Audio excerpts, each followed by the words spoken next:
columna y baluarte de la verdad, edificando con sana doctrina a la Iglesia de Cristo.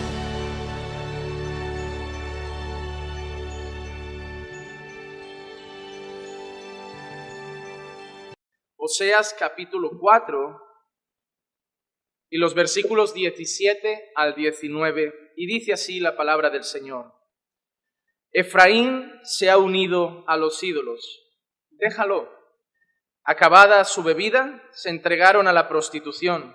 Sus príncipes aman mucho la ignominia. El viento los envuelve en sus alas y se avergonzarán de sus sacrificios. Vamos a orar, hermanos. Padre, te damos gracias por la oportunidad de poder venir ante tu palabra y sobre todo gracias por poder comprenderla.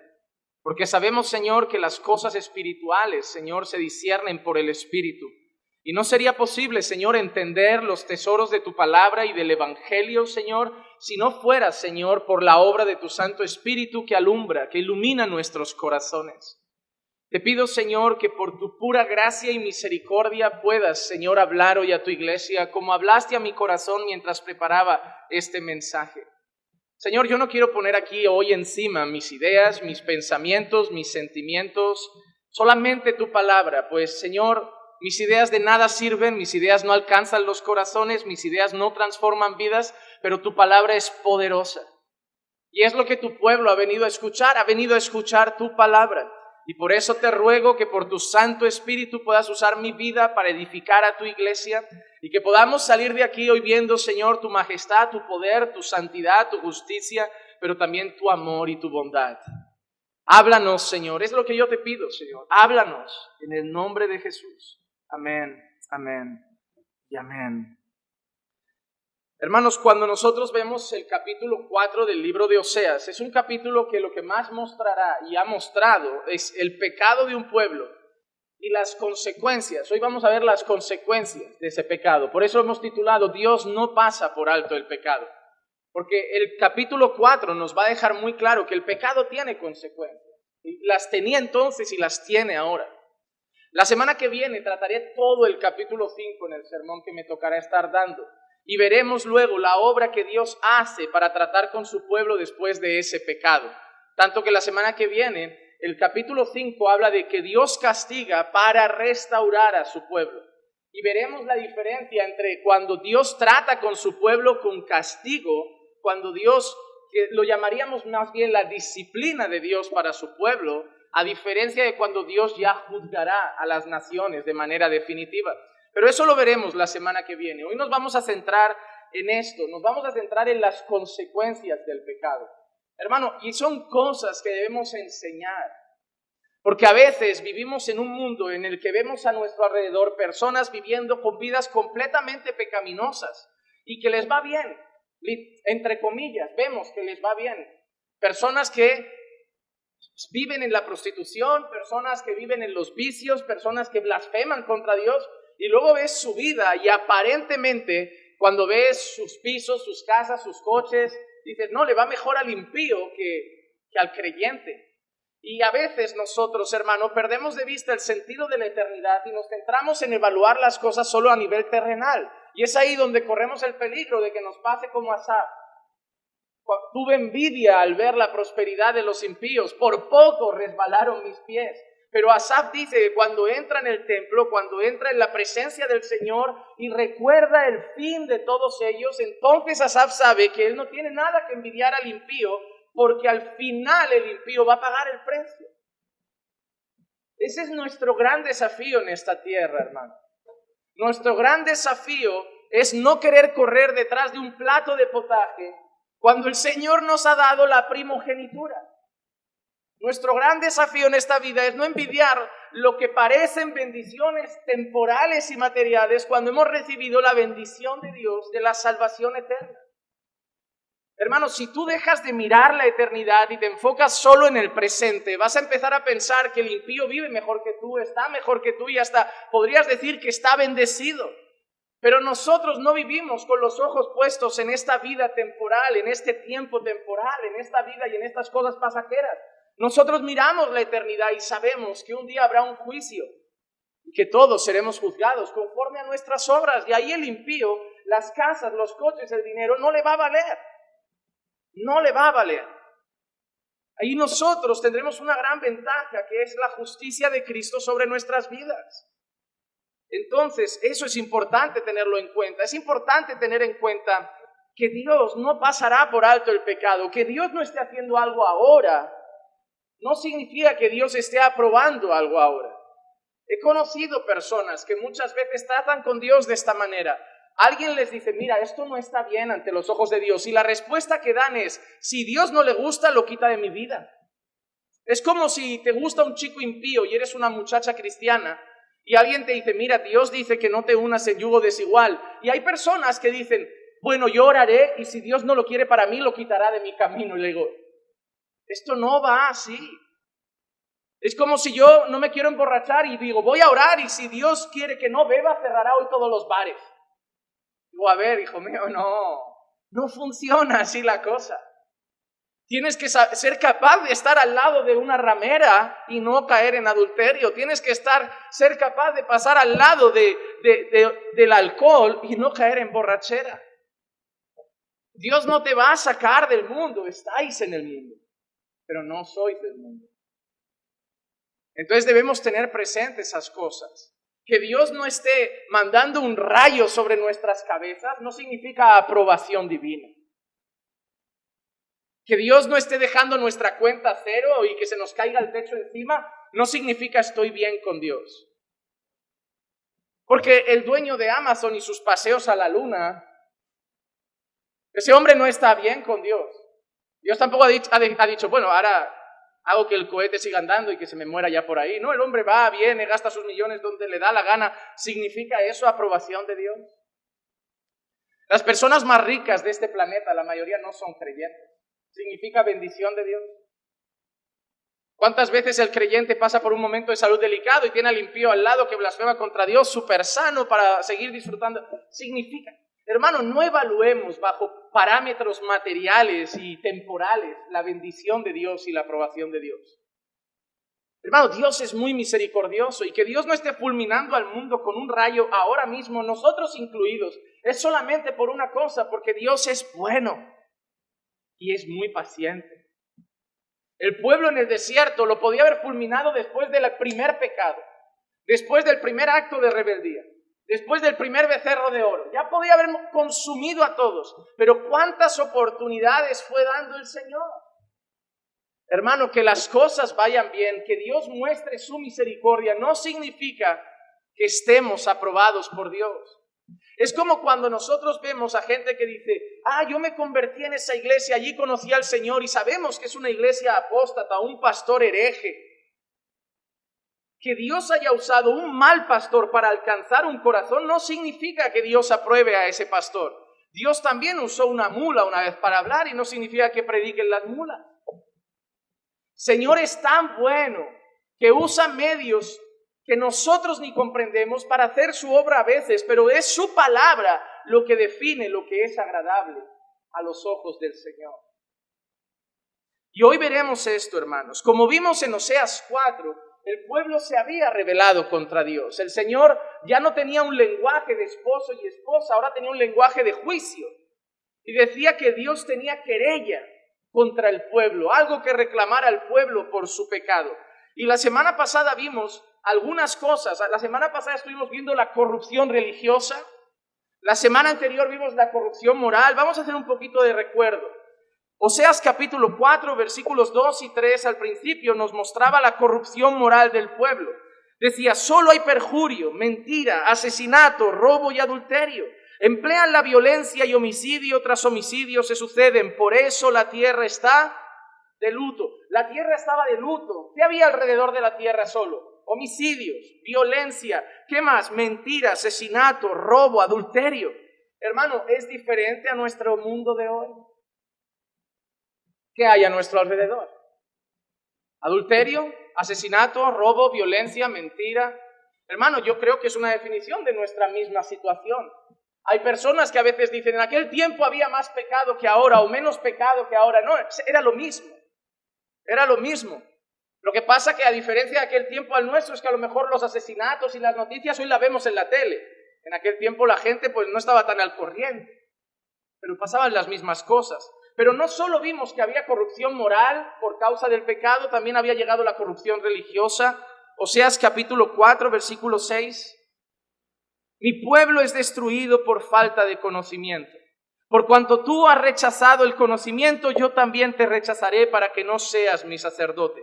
Como has olvidado la ley de tu Dios, yo también me olvidaré de tus hijos. No solo el pueblo había fallado, sino que la iglesia había fallado. No solo el mundo estaba viviendo en completo pecado, sino que la iglesia, el pueblo de Dios, empezaba a abrazar el pecado. La asamblea de aquellos que se hacían llamar pueblo de Dios empezaba a abrazar el pecado, y todo empezaba desde aquí arriba.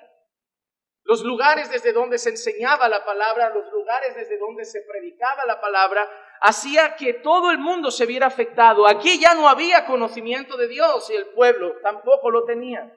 Eso sigue pasando hasta hoy. Encontramos personas que vienen de muchas congregaciones, hablamos con ellos convencidos de que son creyentes. Cuando vemos su vida, le digo, ¿de dónde vienes?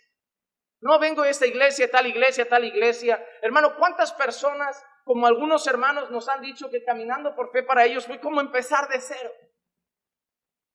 Como decir, no, yo no aprendí nada, me enseñaron al revés todo, nunca me dijeron lo que era pecado, nunca me dijeron nada conforme a las Escrituras, me enseñaron a ir, buscar mi bendición y gozarme en el Señor, pero no me discipularon, no me confrontaron, no me corrigieron, no me empujaron a vivir en santidad. Pasa en muchas ocasiones, porque si el púlpito está mal, todo está mal, todo está mal. Si vas a una iglesia y el púlpito tiene convicciones religiosas mormonas, tú serás mormón, tarde o temprano. Porque lo que te da de comer es lo que te va a alimentar. El púlpito allí estaba mal, el liderazgo religioso se había corrompido, ya no había conocimiento de Dios. Y recuerden, la palabra conocimiento allí no tenía que ver con conocimiento intelectual, tenía que ver con relación, con intimidad. Los líderes del pueblo ya no andaban con Dios. Ya no se relacionaban con Dios, ya no tenían temor de Dios, y eso afectó. Así que tenemos corrupción moral por causa del pecado. Tenemos corrupción religiosa por causa del pecado. Y así rápidamente, en el versículo 18 que hemos leído hoy, vemos que hay corrupción política. Política, porque mira lo que dice el versículo 18. Acabada su bebida, se entregaron a la prostitución. Sus príncipes aman mucho la ignominia. La expresión sus príncipes es una expresión que se suele utilizar para referirse a las personas de mayor rango en la sociedad, las personas con altos cargos en la sociedad. Sus príncipes representaban probablemente a los gobernadores, a las personas que en la sociedad manejaban los hilos. Y dice que esas personas aman mucho la ignominia. Hermanos, se deleitaban en el pecado, se deleitaban en la maldad, se deleitaban en la rebeldía. Y ahora yo quiero que tengamos un dibujo de la escena. Para entender dónde quiero llegar hoy, necesitamos tener un dibujo de la escena.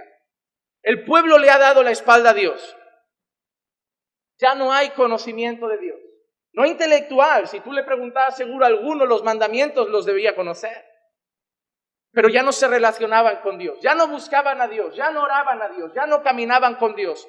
Dieron un paso alejados de Dios. Consecuencias de ese paso alejados de Dios. Lo vimos el otro día también y vimos eso, que a veces cuando nosotros pagamos consecuencias a largo plazo, todo empezó antes, el día en que dimos un pasito lejos de Dios. Hermano, esto que acabamos de ver son las consecuencias de dar un paso de espaldas a Dios. Hermano, nadie viene a la iglesia y a la semana siguiente ya se tira de cabeza a la prostitución. Nadie viene a la iglesia, es decir, nadie camina con el pueblo de Dios, nadie busca a Dios y en una semana ya se tira de cabeza otra vez a los vicios. Eso es progresivo. Así como la santidad es progresiva, normalmente las caídas en la fe suelen ser progresivas. Antes de acabar apostatando de la fe, antes de acabar otra vez en el mundo, lo primero que vas a perder, te doy un consejo, lo primero que vas a perder, tu vida de oración. Lo primero, no la Biblia, no ver prédicas, no escuchar alabanzas, ni siquiera dejar de ir a la iglesia, tu vida de oración. Hasta irás a los cultos, pero ya no orarás. Cumplirás con la iglesia, irás hasta los ayunos, pero ya no orarás. Te hablarán de Dios, pero tú ya no hablarás con Dios. Escucharás de gente que camina con Dios, escucharás de gente que habla de Dios, pero tú ya no estarás con Él. Ese es el primer paso. Aparentemente, durante un siguiente tiempo vas a parecer en la misma persona. Irás a la iglesia y todo eso se seguirá dando, pero ahí ha nacido el problema.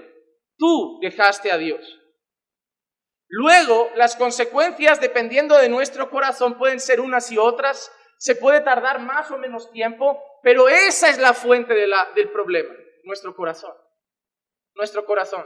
Si yo dejo de andar con Dios, seguiré predicando cada domingo, pero empezaremos a ver mi carácter cambiar, mi gozo cambiar, mi actitud en la iglesia cambiar. Seguiré en la iglesia, predicaré en la iglesia, pastorearé a la iglesia, pero todo empezará a cambiar, porque al final lo de fuera empezará a manifestar algo de dentro, que yo di un paso más allá del Señor. Hermano, por eso mi deseo de hoy, al final de este mensaje, es que si en algún instante has dado ese paso, antes de que lleguen las consecuencias, volvamos a rectificar y dar ese paso otra vez para el otro lado.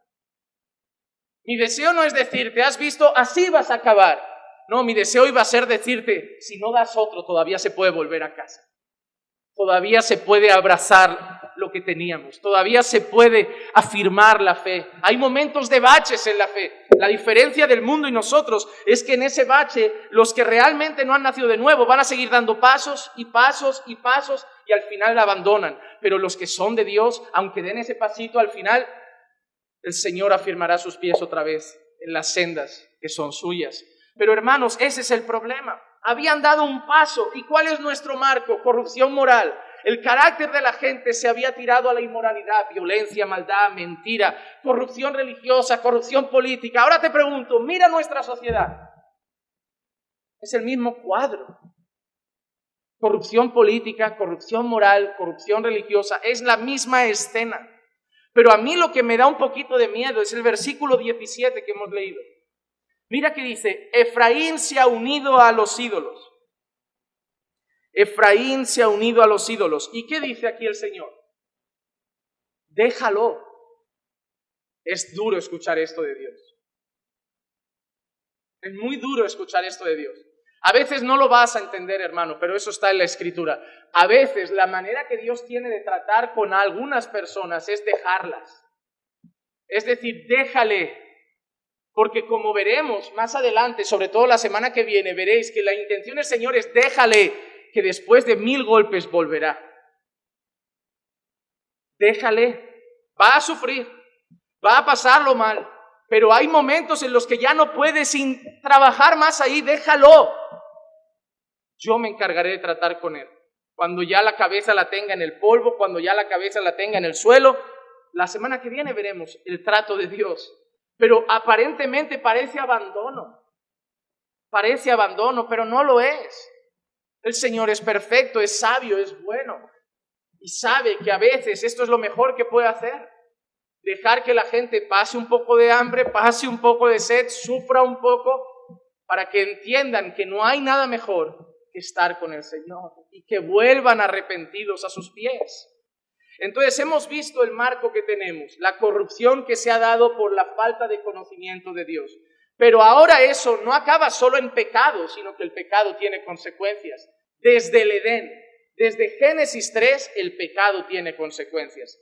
Y quiero que veamos rápido en este capítulo algunas consecuencias del pecado. Las que pasaron aquí estas personas. Primero, Oseas 4:5 dice así. Tropezarás de día y tropezará también el profeta contigo de noche y destruiré a tu madre. La expresión madre aquí se refiere a Israel, al pueblo.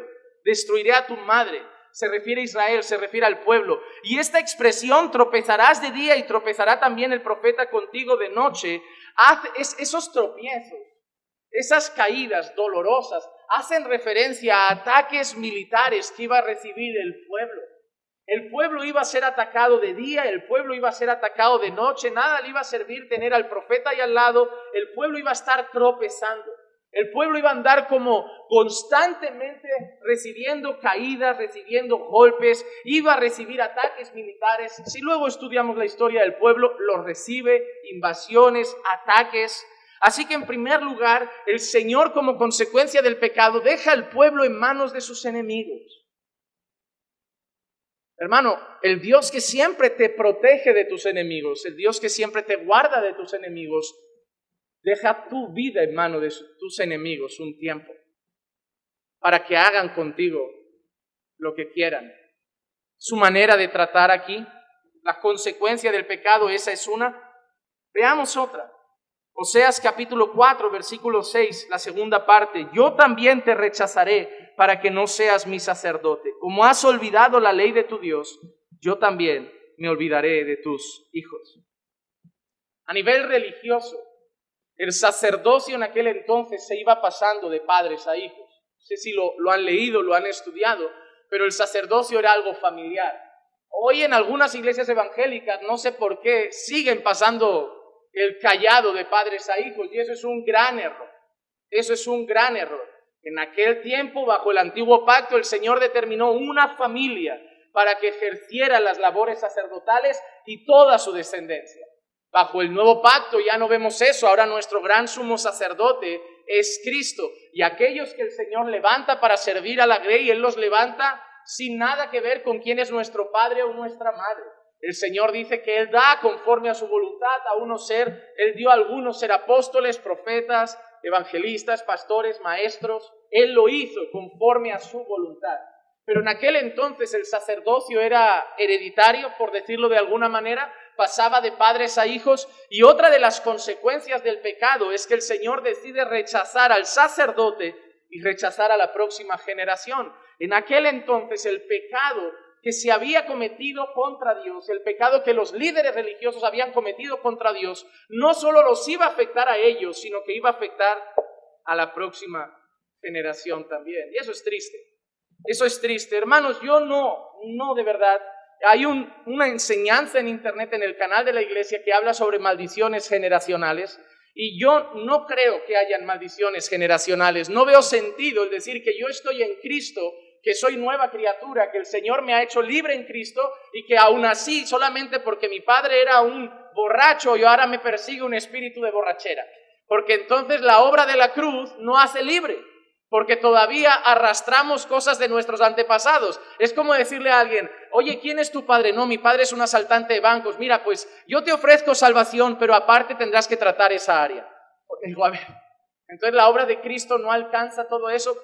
En ese estudio lo definimos bien, porque casi todo parte de esos versículos que se han interpretado muy mal, de me acordaré hasta la tercera y cuarta generación, tanto para bien como para mal, y sacamos eso de su contexto creyendo que mi pecado lo va a pagar hasta mi nieto o mi bisnieto.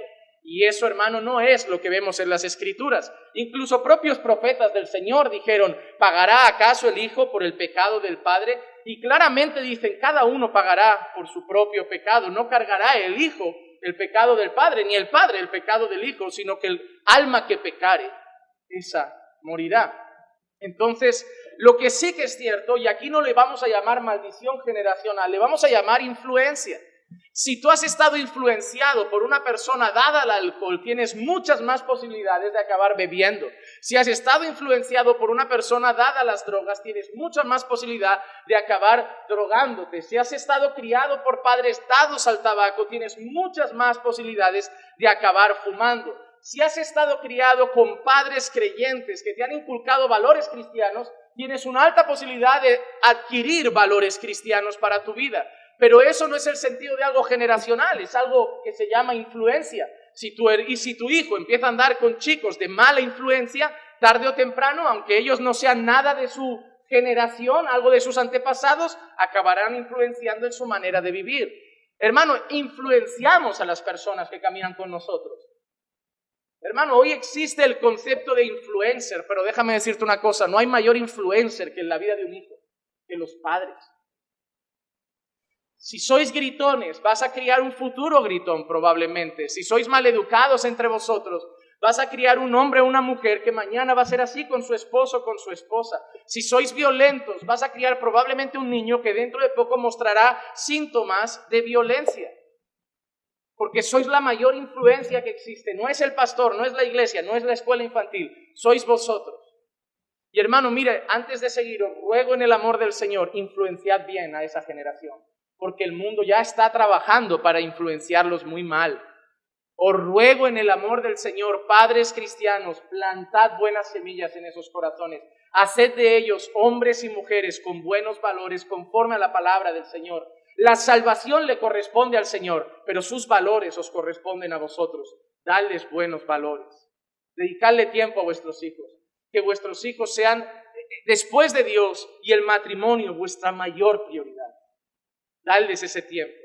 Estos sacerdotes pagaron una consecuencia. Tu hijo ya será desechado por mí para labores sacerdotales. ¿Qué más? Versículo 7 también dice esto al final del versículo. Cambiaré pues su gloria en afrenta. Hemos visto la consecuencia a nivel de dejarlos en manos de sus enemigos. Hemos visto la consecuencia en el sacerdocio y ahora el Señor habla de otra consecuencia del pecado. Cambiaré pues su gloria en afrenta. Todo lo que había sido motivo de gloria para el pueblo de Israel, su poder, no perdían una batalla, allí donde iban, aunque fueran menos, el Señor les daba victoria. La gente temía al pueblo de Dios, la gente tenía miedo de declararle al pueblo de Dios, no importa que sean menos, no importa que no sean soldados, no pierden una porque el Señor va con ellos. Se multiplicaban, era un pueblo que crecía como la espuma, hijos a más no poder. El Señor los hacía ser fértiles en la tierra, ser fértiles en la multiplicación de sus hijos. El Señor les daba poder militar aunque fueran pocos, no perdían una batalla y eso había hecho de Israel una nación admirada por muchos. Y el Señor dice que va a tomar esa gloria y la va a volver en afrenta. Todo lo que el Señor ha hecho para que ellos sean una nación, entre comillas, envidiada por las naciones, ahora se va a volver vergonzoso. Lo que el Señor va a hacer con ellos va a ser tanto que ahora las naciones van a mirar a Israel por encima del hombro diciendo, mira qué pueblucho. El Señor va a cambiar su gloria por afrenta, por causa de su pecado. Pero no acaba ahí las consecuencias.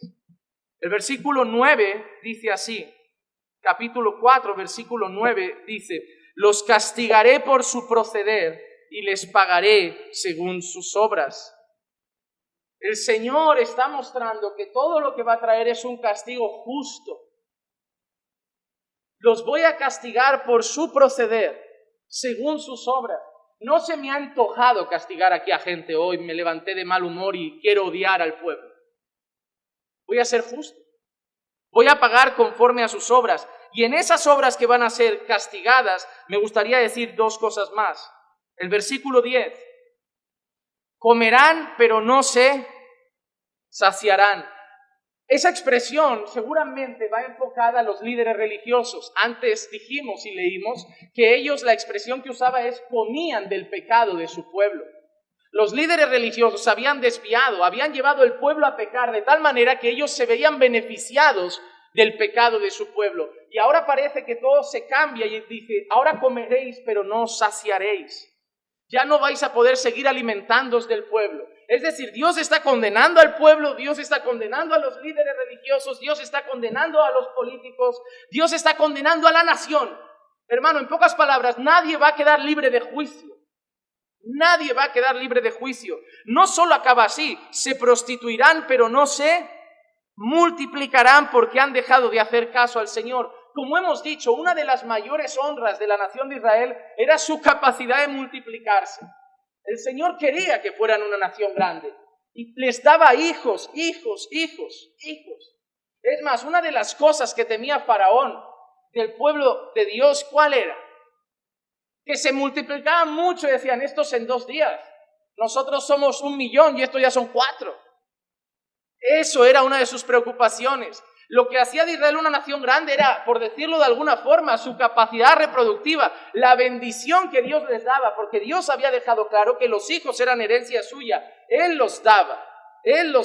Incluso era tan bueno que hasta estériles en el pasado Dios podía otorgarles hijos. Él tenía el poder y la capacidad y bendecía a Israel con hijos. Pero ahora de golpe se van a prostituir, van a tener relaciones con todo el mundo, pero no van a procrear.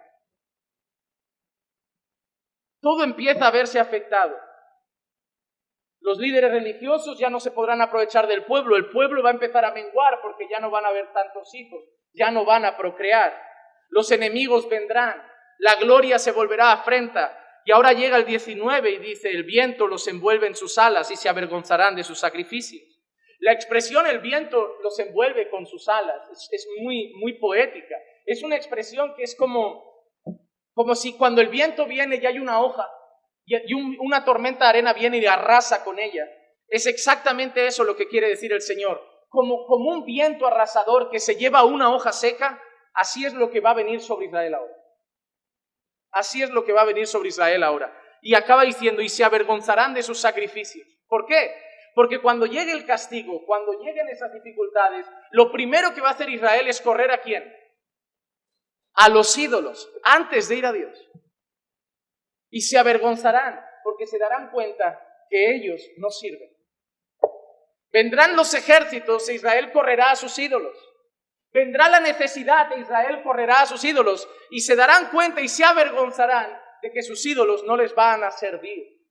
Porque lo que Dios va a dejar claro en el corazón de ese pueblo es: yo soy el único Dios verdadero. Nadie más os libra de mis manos y nadie más os puede guardar como yo lo hago. Ellos iban a correr detrás de los ídolos, detrás de falsos dioses, iban a recibir igualmente el castigo porque es Dios el único soberano y todopoderoso.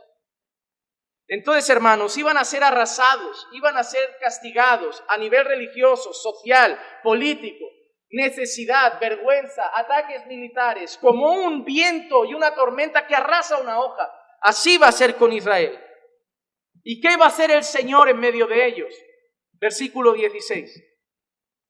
Puesto que Israel es terco como novilla indómita.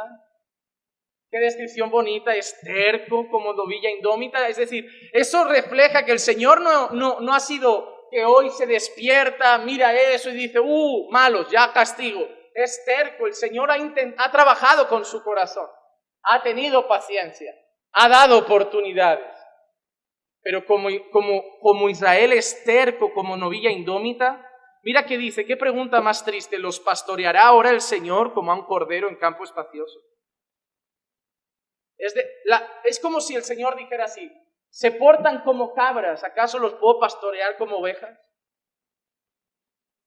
No puedo tratarlos como ovejas y ellos se insisten en vivir como cabras. Y eso es real, hermano. Hay gente que quiere ser tratado como oveja cuando quiere vivir como cabra. Y el Señor está diciendo, ¿acaso el Señor los podrá pastorear como ovejas cuando son como una novilla terca? ¿Qué está diciendo el Señor? Si yo, ¿cómo pastoreo a mis ovejas? Las atraigo con el cayado, las corrijo con la vara y la oveja hace caso y sigue la voz de su pastor. ¿Qué es una novilla terca? La traes con el cayado, se vuelve a ir. La vuelves a traer con el cayado, se vuelve a ir. La vuelves a traer, se vuelve a ir. Le das la vara, no aprende y sigue ahí. Entonces dice, no puedo pastorearlos. No se dejan pastorear. No dejan que trabaje con su corazón. No dejan que los cuide como ovejas. No deja que los guíe como ovejas. Hermano, yo aprendí algo, hermano. Y lo aprendí en mi pasado. Si yo quiero ser pastoreado por Dios, yo dispongo mi vida como un cordero para que el Señor haga conmigo, con su vara y su cayado, lo que Él quiera. Y te digo más, esto también me aplica en la iglesia. Si yo quiero que mi pastor me pastoree, yo dispongo mi vida ante mi pastor y digo, pastor, pastoréame. Usa la vara y usa el cayado y yo seré oveja. Porque es así, si yo quiero que me traten como oveja, yo buscaré hacer como una oveja. Yo buscaré actuar como una oveja. Yo buscaré ir detrás del pastor como una oveja también. No digo que el pastor no tenga que ir detrás de la oveja desvalida, enferma. Estos son casos distintos. Hay que tener discernimiento para saber diferenciar una enfermedad, una necesidad de otras cosas. Entonces así está Israel. Israel está pagando las consecuencias de su pecado. Han dado la espalda a Dios. Todo viene por la falta de conocimiento de Dios. Y antes de seguir, hermano, yo quiero traerte algunas aplicaciones a tu corazón, algunos mensajes antes de llegar a donde quiero llegar ahora. El primero, hermano, sé una oveja del Señor. Y cuando digo sé una oveja, me refiero, pórtate como oveja. No seas terco ante el Dios Todopoderoso. No te portes como un cabrito ante Él. No lo tientes, no lo provoques. No juegues con su paciencia. Hermano, no hay nada mejor que ser un cordero en las manos del Todopoderoso y decir, trabaja conmigo. Moldéame. Hermano, disponte como barro en las manos del alfarero para que Él haga. No endurezcas tu corazón ante el Señor. Pon tu vida en sus manos y déjate moldear por el alfarero. Ponte en las manos del buen pastor, déjate ser guiar por Él. No seamos tercos. Yo me incluyo, todos hay momentos en la vida que somos un tanto tercos, que queremos luchar por hacer más nuestra voluntad que la del Señor. Pero yo he aprendido, hermano, que la terquedad con Dios no funciona. Nunca mi voluntad gana. Solo hago que pelear con Él y mi voluntad nunca gana. Yo puedo intentar 1000 veces abrir una puerta que si el Señor la quiere cerrar, hermano, la cierra. He aprendido que la terquedad con Dios no sirve. Es mucho más provechoso para mí rendirme como una oveja y decir, tú eres el pastor, no yo. Yo no pastoreo mi vida. Tú sí, entonces guíame. Porque una de las peculiaridades de la oveja es que no sabe pastorearse. Necesita al pastor. El día que un pastor se olvidó unas ovejas cerca de casa, se quedaron 2 rezagadas de la comunidad de ovejas, 2. Se quedaron allí, eran las 11 de la noche y estaban ahí, justo al lado de casa. Una estaba coja y la otra era un corderito pequeño. Y lo vi ahí a las 11 y yo pensé, yo no sé, supongo que esas 2 ovejas sabrán volver a casa como las otras. No sé si eran 7:30, 8 de la mañana, salgo y además era frío. Estaba como en la mañana que está como el rocío, todo mojado. Hermano, debajo del mismo árbol, la coja y el cordero, empapados de agua, en el mismo lado, no habían dado un paso. Y yo lo vi y digo, bueno, lo dejamos a la tarde, igual por la noche no les gusta andar. Dio la tarde. No, tuvimos que llamar a la policía, y decir, aquí hay 2 ovejas, que estas no van a salir de aquí. Es más probable que venga otro animal y se las coma, y las maten, o se mueran hasta de hambre, porque sin su pastor y sin el rebaño no van a sobrevivir. Ahí vino la policía, trajo al pastor, se las llevó y todo fue así. Pero lo que quiero decir es que las ovejas no pueden andar solas, no saben. El Señor no usa esa comparación por gusto. Quiere que pensemos en el animal, la oveja, para entender lo mucho que necesitamos al pastor. En segundo lugar, hermanos, no des un paso lejos de Dios. Miren, hablando con un pastor el otro día, y a veces lo hablamos, de ¿cómo está tu iglesia? Bueno, es verano, ya sabes, ¿no? En verano. Digo, ¿qué pasa en verano? Ya sabes, ¿no? La gente se relaja, queda más, faltan más porque quedan con amigos, se van a la playa, se van otro día a otro sitio. Digo, la playa está cerrada a partir de las 2 de la tarde o algo. No, pero ya sabes. No, ese es el problema, aceptar eso. Aceptar eso. Es como iglesias en España, que iglesia, yo lo hemos hablado y yo me quedo sorprendido. No, julio y agosto cerrado por vacaciones. ¿Una iglesia que cierre por vacaciones? Yo nunca comprenderé esto en la vida. Le digo, vacaciones espirituales. Mi alma necesita al Señor en enero, mi alma necesita al Señor en marzo, mi alma necesita al Señor en julio, en agosto, y si se van de vacaciones, porque entiendo, pastor, me voy una semana o me voy un mes a ver a mi familia, y lo comprendo, que son los meses que más pueden haber vacaciones, pero hay gente que en verano pega una relajada, que a partir de octubre empiezan a volver, pero vuelven como la coja. Y tú dices, ¿qué pasó? Hermano, no existen vacaciones espirituales. Tu cuerpo puede querer descansar, pero no tu espíritu. Cuando el hermano Jaime me decía que se tiene que ir por trabajo 1 mes y medio a Francia, lo primero que le dije es, voy a ver la dirección de una iglesia que conozco de habla hispana y te paso el contacto. Porque 1 mes y medio trabajando sin congregar es un peligro. Hermanos, son cosas obvias. Son cosas obvias. No podemos dar descanso a nuestra vida espiritual porque en el tiempo que das descanso a lo espiritual, la carne no descansa. Hermano, mira, tú y yo luchamos con el viejo hombre, no ha muerto todavía, estamos muertos en Cristo, ya hemos vivido, ya no estamos muertos en delitos y pecados, ya no somos esclavos de la carne, pero seguimos en una batalla contra los miembros de nuestra carne, una guerra espiritual contra nosotros mismos. Y no le podemos dar cuartel. Mira, te lo digo yo como ejemplo, porque si doy un ejemplo general, algunos hasta pensarán que hablo de ellos, me doy a mí como ejemplo. Si yo paso 2 semanas sin orar, hermano, mi mal carácter, mi falta de paciencia, mi manera de tratar a mi esposa, todo cambia. Empiezo a coger manía a la gente, empiezo a ver las cosas todo turbias, pero el problema soy yo. A mí me ha pasado en el pasado. Te pegas una relajada por algo o por una situación triste o por vacaciones o por algo, hermano, tu carácter 2 días vuelve a aflorar lo de antes. Y empiezas a pensar que todo alrededor está mal, pero al final cuando dices, ¿y si recupero mi vida de oración? Empiezas a volver a tener la misma paciencia, a estar igual. A mí me ha pasado y seguro que algunos de vosotros saben. Hermano, yo necesito comunión con Dios, yo necesito comunión con el pueblo de Dios, porque si doy un paso afuera, hermano, mi corazón lo nota. Mi corazón lo nota y desde que yo entendí eso, mi vida entera se va a tener que amoldar a mi relación con Dios y con mis hermanos. Porque para mí es necesario, es una prioridad. Y yo te digo, en el corazón de un pastor, haz de pasar tiempo con Dios y con los hermanos una prioridad en tu vida.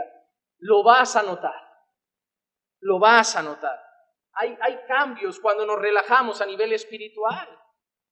Yo no te estoy prohibiendo irte de vacaciones, pero si por lo que sea te vas un mes a tu país a ver a la familia, congrega un mes allí. No encuentro una iglesia de las mismas convicciones. Es un mes, congrégate donde sea. A ver, tampoco nos...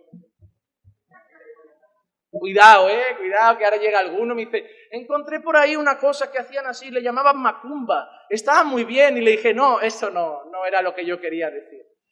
Pero hermano, es decir, temas denominacionales o algún tema doctrinal que podamos diferir, yo necesito congregar, quieras o no puedo diferir, pero si son hermanos, oye, cantaré al Señor, oraré al Señor, pues recibo la palabra y desecho lo que no comparto, pero al menos mantengo comunión con otros hermanos, además de que es precioso conocer otros hermanos en Cristo. Pero hermano, yo necesito eso para mi vida espiritual. El pueblo se alejó un poco de Dios y ya se volvieron impastoreables. Se volvieron impastoreables porque todo en ellos empezó a cambiar y tuvo consecuencias. Ahora quiero traer unos puntos, dejando Oseas de lado ahora ya. Ahora yo quiero traer otras cosas a nuestro corazón. Ya hemos visto las consecuencias del pecado, pero ahora quiero traer unas ideas y yo quiero que estas las atesores por el amor del Señor. La primera, la ira de Dios siempre será por nuestra responsabilidad. La ira de Dios no viene por gusto, la ira de Dios no viene por casualidad, la ira de Dios no viene porque a Dios le apetece castigar al pueblo. Siempre es por nuestra responsabilidad. Nuestras acciones tienen consecuencias y muchas veces Dios las emplea como un medio de disciplina. Romanos capítulo 2 y versículo 5 dice así: mas por causa de tu terquedad y de tu corazón no arrepentido, estás acumulando para ti en el día de la ira para ti en el día de la ira y de la revelación del justo juicio de Dios. ¿Recuerdan que Oseas había dicho que era como una novilla terca? Y mira lo que está diciendo Pablo, inspirado por el Espíritu Santo. Por causa de tu terquedad y de tu corazón no arrepentido, estás acumulando ira para ti en el día del juicio de Dios. Hermano, J.I. Packer dijo así, me gusta esta cita: en la Biblia, la ira de Dios nunca es caprichosa, autoindulgente, irritable o moralmente innoble, cosa que es muy común en la ira humana. Más bien es una reacción correcta y necesaria hacia el mal moral del hombre. Hermano, eso es una realidad. Nosotros sí que nos iramos muchas veces sin motivo. Nosotros muchas veces sí que nuestra ira es provocada de una manera irritable, injustificada, desmesurada. La ira de Dios nunca es así. La ira de Dios siempre es justa. La ira de Dios siempre es santa. La ira de Dios siempre es consecuencia de la falla moral del hombre. A causa de tu terquedad y de tu corazón no arrepentido, estás acumulando para ti ira de Dios para el día del juicio. Hermanos, va a haber un juicio. Quizá nosotros hoy no estamos viviendo las consecuencias de Oseas, pero va a haber un juicio. Va a haber un juicio, hermano. Y un juicio justo. Otra cosa importante, para el pueblo que estaba siendo castigado en Oseas, el castigo no era una sorpresa. Ellos ya lo sabían. ¿Por qué? Porque Dios nunca ha dejado el castigo oculto. Siempre ha anunciado que el pecado tiene consecuencias. Dios es bueno. Dios no te castiga sin avisar. Dios te dice primero, si haces esto, pasará esto. Hermano, pero eso lo puedes experimentar tú con tus hijos, ¿verdad? Tú no le dices a tus hijos, no andes con fulano que no acabas bien. No te metas con fulanita que no acabas bien. No vayas a tal sitio que no acabas bien. ¿Y qué hacen muchas veces tus hijos, adolescentes? Vaya que van como una novilla terca, ¿verdad? ¿Y qué acumulan para ellos? Castigo, consecuencias, pero no porque tú no has sido un buen padre, ¿no? Tú no le has dicho, oye, no le quiero dar ningún consejo, que se vaya estrellando en la vida. Tú quieres proteger a tus hijos, ¿no? Tus malas experiencias, tus propios fallos, tus propios pecados y sus consecuencias. Corres a tu hijo a querer librarle de esas cosas, decir, hijo, no hagas esto, no andes con fulano. Hijo, yo sé que parece muy chulo esto de trabajar en una cafetería ganando 800, 900 euros con 16 años, te parece mucho dinero eso, pero hijo, estudia, porque a los 16, 800 euros al mes les parece que con eso van a vivir toda la vida. 800 euros al mes, me puedo comprar el primer sueldo ya una Play y 30 juegos. 800 euros no pagan ni al alquiler mañana, chico, ¿tú ya crees? Y tú no hagas eso. ¿Cuántos no le habéis dicho eso a los hijos? Yo me arrepiento de no haber estudiado, me arrepiento de haber dejado los estudios, me arrepiento, y le das 1000 consejos porque quieres que a tu hijo le vaya bien. El Señor hizo lo mismo con nosotros, ¿sí o no? Dijo, mira, si hacéis esto, bendición. Si hacéis esto, castigo. Deuteronomio 28, 15 al 20 dice, pero sucederá que si no obedeces al Señor tu Dios guardando todos sus mandamientos y estatutos que te ordeno hoy, vendrán sobre ti estas maldiciones y te alcanzarán. Así como Dios también había dicho antes todas estas bendiciones, si obedeces, la desobediencia tiene castigo. Mira qué castigos son. Maldito serás en la ciudad y maldito serás en el monte. Es decir, allí donde vaya habrá castigo, no se podrá escapar. ¿Qué más castigo viene? Maldita será tu canasta y tu artesa. Hermano, provisión, necesidad llegará. No va a haber provisión, no va a haber fruto del trabajo. Maldito el fruto de tu vientre y el producto de tu suelo. El suelo, agricultura, seco. Y el vientre, hemos hablado, ¿verdad? La multiplicación, la gente que crece, ¿qué va a haber? Seco también. Seco también. Mira cómo sigue. El aumento de tu ganado y las crías de tu rebaño, eso también maldito. Maldito serás cuando entres y maldito serás cuando salgas. Enviará el Señor sobre ti maldición, confusión y censura en todo lo que emprendas, hasta que seas destruido y hasta que perezcas rápidamente a causa de la maldad de tus hechos, porque me has. Ya está. Pasarás hambre, el campo no dará fruto, las mujeres ya les voy a cerrar la matriz. Habla a nivel general.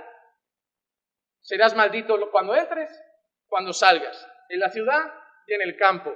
Hermano, eso no acabó ahí, ¿eh? Hemos leído hasta el versículo 20, pero las maldiciones llegan hasta el 68. Pasa que no puedo leerlo todo. Pero hay 48 versículos más de castigos. Pero Dios ahí ha dicho una cosa. Si tú obedeces y guardas mis mandamientos, Dios le da la vuelta a esas cosas. Dice, yo te bendeciré, el campo dará fruto, las mujeres serán fértiles. Pero si no lo haces, hago lo contrario. Cierro la matriz, seco los campos, te pongo a merced de tus enemigos. Pero la clave es la siguiente, es no obedecer al Señor. Pero el no obedecer al Señor tiene un origen. Porque me has abandonado, porque me has abandonado. No desobedeces a Dios y luego lo abandonas. Desobedeces a Dios porque lo has abandonado. Primero tú te alejas de Dios y luego se traduce en rebeldía. No es que tu pecado te ha alejado completamente de Dios, porque si pecas un día y estás con Dios, Dios mismo trata con tu corazón para que vuelvas arrepentido. Pero el abandonar a Dios en aquel entonces tenía una consecuencia, una vida pecaminosa. Hermanos, para el pueblo no era una sorpresa. El castigo por el pecado y abandonar a Dios estaba escrito. Y aún así el pueblo decide hacer eso. ¿Qué pasa entonces? Si Dios nos ha dado el consejo, Dios nos ha puesto ahí el aviso, la advertencia, y aún así decidimos por nuestro corazón terco y no arrepentido pecar contra Dios, ¿cuál se vuelve la situación del hombre? Hebreos 10:31. Horrenda cosa es caer en las manos del Dios vivo. Horrenda cosa es caer en las manos del Dios vivo. Ellos tienen el aviso, ellos deshonran el aviso, desobedecen al Señor, incumplen su ley, consecuencia. Horrenda cosa es caer en las manos del Dios vivo.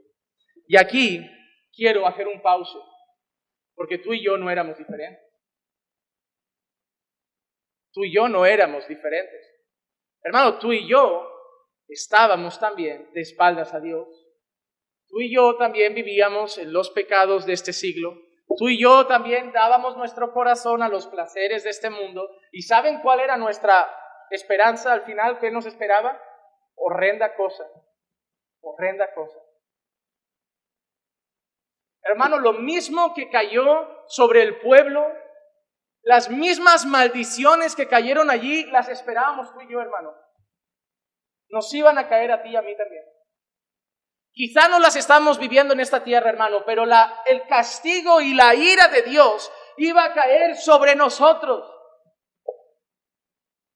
Estamos viendo a un pueblo muy castigado, como el que vimos en el desierto, ¿verdad? Que al final Dios los fulmina en el desierto. Pero la pregunta que yo me hacía en ese momento es, ¿cuál es la diferencia entre ellos y nosotros?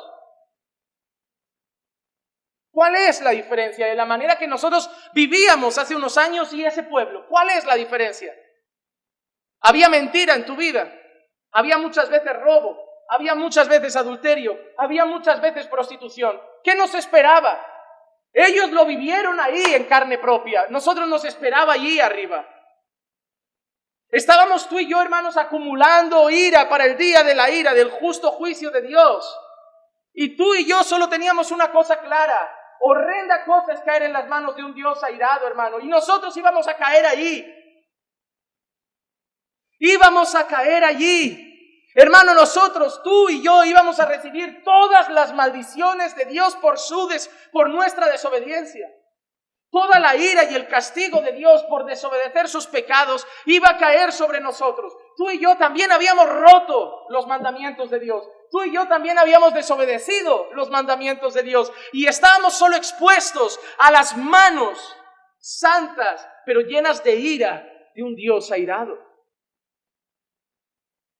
Pero hermanos, ¿cuál es nuestra esperanza? Romanos 3, 23 al 26. Por cuanto todos pecaron y no alcanzaron la gloria de Dios, ahí estamos tú y yo también, es todos. No hay creyente de cuna, es todos, todos. Porque en pecado fui formado, en pecado me concibió mi madre, todos. Por cuanto la muerte entró, por el pecado entró por un hombre y la muerte llegó a todos, todos. Siendo justificados gratuitamente por su gracia por medio de la redención que es en Cristo Jesús, a quien Dios exhibió públicamente como propiciación por su sangre a través de la fe, como demostración de su justicia, porque en su tolerancia Dios pasó por alto los pecados cometidos anteriormente para demostrar en este tiempo su justicia, a fin de que Él sea el justo y sea el que justifica al que tiene fe en Jesús. Hermano, Dios trajo el castigo, Dios trajo la maldición, pero no sobre nosotros. Cayó en Jesús, hermano. Lo único que ha impedido que todas esas maldiciones caigan sobre nuestra vida es Jesús, que las recibió todas sobre sus hombros. En aquella cruz Dios derramó toda esa ira sobre su Hijo amado. Dios no es injusto. Dios no puede decir, oye, han pecado, pero simplemente hago como vista grande, vista gorda, lo paso por alto. No sería justo, ¿no? Imagínate que tú violan a tu hija, vas delante del juez y dice el juez, es que yo soy muy bueno y misericordioso, yo decido pasar por alto la violación. ¿Cómo te sientes? ¿Cómo te sientes si haces un juez? Es justo el juez. Sería bueno, sí, porque mostraría piedad, a lo mejor misericordia, pero sería justo. El Señor tenía que mostrar su amor, pero no podía pasar por alto su justicia. El Señor dice, yo soy bueno, pero también soy santo. Yo soy bueno, pero también soy justo. Y no sería justo si yo como juez simplemente paso por alto el pecado, porque entonces tendría que pasar por alto también al violador. Tendría que pasar por alto al asesino, porque sería tan bueno con ellos como lo soy contigo. Entonces, Señor, ¿cuál es nuestra esperanza? Porque si todos hemos pecado, si también hemos vivido como ese pueblo, lo único que nos esperaba era la ira de Dios y el castigo de Dios. ¿Cuál es mi esperanza? Tu esperanza, mi esperanza, es que esa ira vino, pero vino sobre Jesús. Que en aquella cruz el Señor mandó ese rayo de ira, pero no sobre Roma. Lo mandó sobre su Hijo. Sobre el único que no lo mereció. El único que no había incumplido un mandamiento. El único que cuando pisó esa tierra hasta que llegó a esa cruz vivió una vida perfecta. El único que si hubiera habido un juicio para él, la sentencia es justo. Entra porque te has ganado. Pero cuando el Señor lo mira a él, ya no ve solamente la justicia de su Hijo, sino que en ese momento su Hijo toma tu maldad, toma mi maldad, se la pone encima.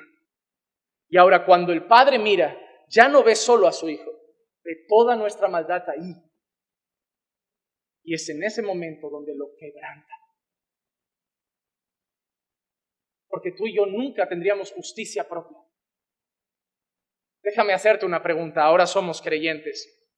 ¿Nos hemos ganado después de conocer al Señor esa justicia? ¿O seguimos fallando a Dios? ¿Cuál es nuestra esperanza? Solo los justos heredarán la vida eterna. ¿Cuál es nuestra esperanza? Que el Señor ha decidido justificar a aquel que ponga su fe en Jesús. Romanos 5, por tanto, habiendo sido justificados por la fe, ya no tenemos el miedo de caer en las horrendas manos de un Dios airado. Ya no es horrenda cosa caer en las manos de un Dios airado. Ahora tenemos paz con ese Dios. El Dios que nos esperaba con unas manos para dar su ira, ahora nos abre los brazos para recibirnos por la justicia de su Hijo. Tenemos paz para con Dios por medio de nuestro Señor Jesucristo, por medio de quien también hemos obtenido entrada por la fe a esta gracia, en la cual estamos firmes y nos gloriamos en la esperanza de la gloria de Dios. Ahora Dios es mi amigo, pero no lo merece. Porque yo era como ese pueblo de Oseas, porque muchas veces leemos ese pueblo y nos miramos desde los bancos de nuestra iglesia amada y pensamos, qué gente mala. Normal que el Señor los castigue. Pero ¿qué pasa si nos ponemos delante del espejo? Y cogemos su palabra. Y somos como ellos porque también la conocían. Porque tú y yo no pecamos sin saber. Cuando pecamos, pecamos sabiendo que ofendemos al Señor. ¿Y cuál es nuestra esperanza? Que hemos sido reconciliados. Pero hermano, esa es la gran pregunta. Es por eso, Dios es justo. Alguien tenía que pagar por el pecado. Porque muchas veces vemos esto y pensamos que Dios lo pasó por alto, pero a mí me gusta ese texto de 2 Corintios 5:21, al que no conoció pecado, le hizo pecado por nosotros, para que nosotros, que no somos justos, fuéramos hechos justicia de Dios en él.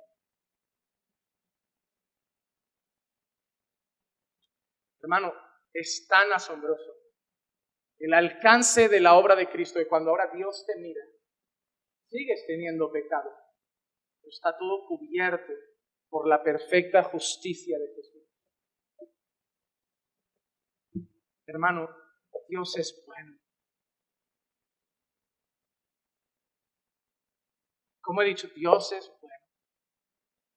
Porque todo esto a mí me llevaba a recordar este texto sobre el que meditaba mientras preparaba este pasaje en Miqueas 7:18. ¿Qué Dios hay como tú? ¿Qué pregunta? El pueblo puso su esperanza en ídolos, pero la verdad es esta, hermano. ¿Qué Dios hay como Él? Que perdona la iniquidad, que pasa por alto la rebeldía del remanente de su heredad. No persistirá su ira para siempre, porque Dios se complace en la misericordia. Hermano, yo quiero terminar diciéndote algo. Dios es bueno. Hermano, tú estás aquí porque Dios es bueno. Hermano, tu corazón late porque Dios es bueno.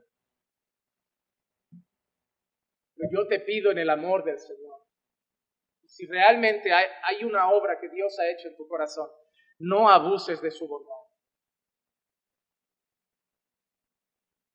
El amor de Dios es tan grande que nos debería mover a postrarnos más si cabe ante Él. No a columpiarnos y decir, no, como lo perdona todo. Si realmente Dios ha obrado en nuestro corazón, si realmente somos su remanente, si realmente vemos ese amor. Hermano, cuando uno recibe ese amor, uno responde en obediencia y gratitud. Siempre lo cuento esto muchas veces, cuando tuve el problema hace años, yo sé que eso cuesta hoy creerlo, pero tuve problemas de bulimia hace años. Mi padre no daba crédito de esas cosas. Mi padre es un hombre bastante frío en cuanto a expresar emociones de te quiero, te amo, hijo. Bastante nulo en ese sentido. Entonces, hubo un día, yo recuerdo cuando ya me seguían al baño, cuando ya estaba en los peores momentos, que pues uno buscaba artimañas y yo en la habitación ahí al menos lo respetaban, porque ¿quién va a pensar que alguien vomita en la habitación? Uno piensa en el baño o cuando voy a la calle o algo, pero en la habitación ¿quién vomita? Pero yo compraba bolsas de basura, ponía música, vomitaba en la bolsa, le hacía un nudo y luego cuando me iba... Hermano, cuando quiere uno hacer algo malo, uno encuentra la forma. Lo que pasa que ese día, por despiste, me fui al trabajo y me dejé la bolsa. Claro, cuando mi madre abre la puerta, encuentra una bolsa de basura ahí, dice, ¿qué hay aquí? La coge todo y se lo enseña a mi padre. Yo recuerdo que ese día llego y me encuentro a mi madre abrazada a mi padre en el sofá y mi padre llorando. Y yo en aquel momento supe que ya sabía por qué. Yo, ¿qué pasa? Y la frase solo con una cara rota de mi padre, pero rota. Por favor, vete a la habitación. Y mi madre me mira y me dice, Juanma, ves, no preguntes. Cuando llego a la habitación y yo sé, digo, ya no está aquí la bolsa. Yo supe lo que pasaba. Pero claro, yo fui corriendo a mi padre. Yo esperaba que me dé un grito, que me dé un tortazo, me da igual, o sea, que me saque los dientes si quiere, o sea, lo aguantaré todo, me lo he ganado, o sea, me da igual. No, pero mi padre lo miro y digo, papá, mira, es que te lo explico. Y mi padre solo me mira y me dice, Juanma, estoy pensando en llevarte a Sambo, hijo, esto va a acabar con tu vida. Esto yo no lo puedo controlar, creo que te tengo que llevar allí porque necesitas estar 24 horas supervisado. A mí me rompió ver a mi padre, que normalmente me esperaba eso, un grito, una mala cara, una palabra fea, o incluso si me quería soltar un tortazo, es lo que me esperaba, pero verlo roto me llevó a decir, no, esto tiene que pasar. Hermano, parece que si Dios muestra ese amor y le decimos a la gente, Dios siempre te va a perdonar, porque te ama de verdad. Parece que decimos a la gente, peca, peca. Y por eso hay religiones que solo buscan el miedo. Cuidado, cuidado, que como hagas eso, si luego te echan del trabajo y viven como... Pero hermano, eso no cambia los corazones. El miedo no cambia vidas. El amor cubre multitud de pecados. Cuando yo veo a Dios de esa forma, y yo veo que merezco, entre comillas, el tortazo de Dios, Cuando yo veo que merezco toda la ira de Dios y veo a Dios como diciendo, pero Dios, que es rico en misericordia, entregando a su Hijo a morir por nuestros pecados, a mí no me nace abusar de esa gracia. A mí me da vergüenza. A mí me rompe el corazón y me lleva a decir, ya basta de aprovecharme de su perdón. Ya basta de aprovecharme de su bondad. Yo quiero darle en gratitud mi vida.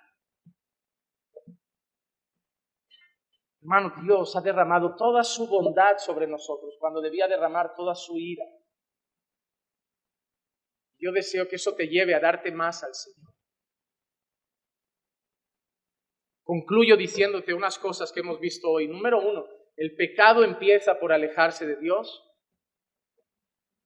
Por eso, hermano, si has dado un paso lejos de ese Dios tan amoroso, por el motivo que sea, enfermedad, tristeza, una lucha financiera, lo que sea, o a veces tu propia carne, vamos a ser honestos, tu propia carne te ha llevado a dar ese paso, hermano, vuelve a ese Dios tan amoroso. Vuelve a buscarlo, vuelve a orar, no sigas dejando para el mes que viene el buscar más a Dios, no sigas dejando para el mes que viene el restablecer tu vida de oración, no sigas dejando para el mes que viene el no, volveré a ser lo que era, volveré a levantarme como al principio. Es hoy, hermano, es hoy. Vuelve a Dios hoy, vuelve a orar hoy. Vuelve a leer su palabra, vuelve a enamorarte, a llenar. Hermano, como cuando lo conociste, solo escuchabas alabanzas, veías 30 prédicas al día, te comías la Biblia por momentos. Vuelve ahí. Todo lo que te está pasando alrededor no es problema ni de tu familia, ni de la iglesia, ni del trabajo, ni de la sociedad, ni de la vacuna. Es que ya no eres el que eras y eso está empezando a afectar a todo lo demás. Te lo digo por experiencia, pero si volvemos a dar ese pasito a Dios, todo vuelve, hermano. Yo fallé a Dios en alguna ocasión, pero cuando das ese pasito humillado y arrepentido, el Señor restaura todo. El gozo vuelve, la paz vuelve, la armonía vuelve. Restaura esa relación, restaura esa relación. No sé cómo estáis cada uno conoce su intimidad, pero tú sabes si eres el que eras o estás en un momento.